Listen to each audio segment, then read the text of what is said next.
10 effective study techniques to try this year. Is your current study method reading a textbook over and over again hoping something will stick? If so, do you find yourself stressed out because you can't memorize such a vast quantity of information in such a short time? As a grad student, it's imperative to develop effective time management and study techniques that help you retain the most information. In grad school, cramming the night before doesn't cut it anymore. Go into the new year with a new strategy and try one of the study techniques below. Set the stage. Get a good night's sleep. What matters, even more, is getting enough sleep for several nights before you do the bulk of your studying.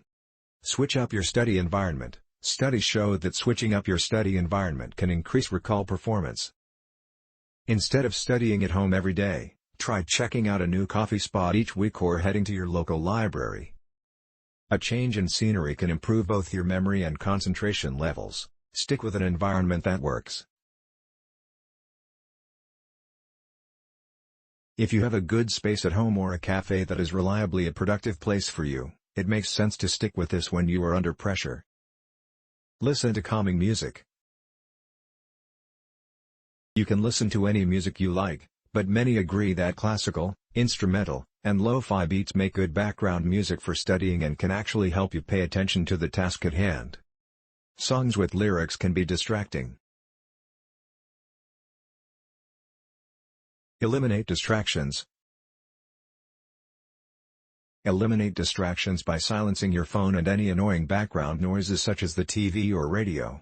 Make a pact with yourself to avoid checking social media until your study session is over. Snack on smart food. Coffee and candy will give you a temporary boost, but then you'll have a blood sugar crash. For energy that is more focused and sustainable, try healthy snacks such as edamame, apples, or nuts. 10 study methods and tips that actually work. 1. The Skir Method. The Skir Method is a reading comprehension technique that helps students identify important facts and retain information within their textbook. Skir, or SQRR, is an acronym that stands for the 5 steps of the reading comprehension process. Try these steps for a more efficient and effective study session. Survey. Instead of reading the entire book, start by skimming the first chapter and taking notes on any headings, subheadings, images, or other standout features like charts. Question. Formulate questions around the content of the chapter, such as, what is this chapter about? What do I already know about this subject? Read.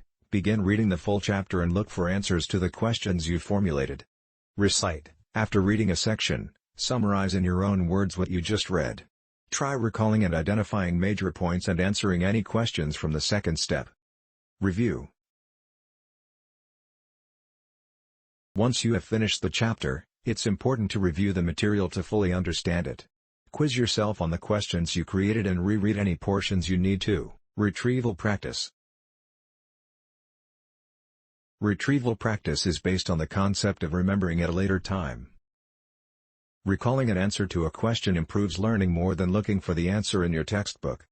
And, remembering and writing down the answer to a flashcard is a lot more effective than thinking you know the answer and flipping the card over early. If you practice retrieval, you are more likely to remember the information later on. Below are some ways you can implement the retrieval process into your study routine. Utilize practice tests. Use practice tests or questions to quiz yourself, without looking at your book or notes. Make your own questions. Be your own teacher and create questions you think would be on a test. If you're in a study group, encourage others to do the same, and trade questions. Use flashcards. Create flashcards, but make sure to practice your retrieval technique. Instead of flipping a card over prematurely, write the answer down and then check. I will be upload part 2 and 3 of this video. Please subscribe and see the end screen for the next video.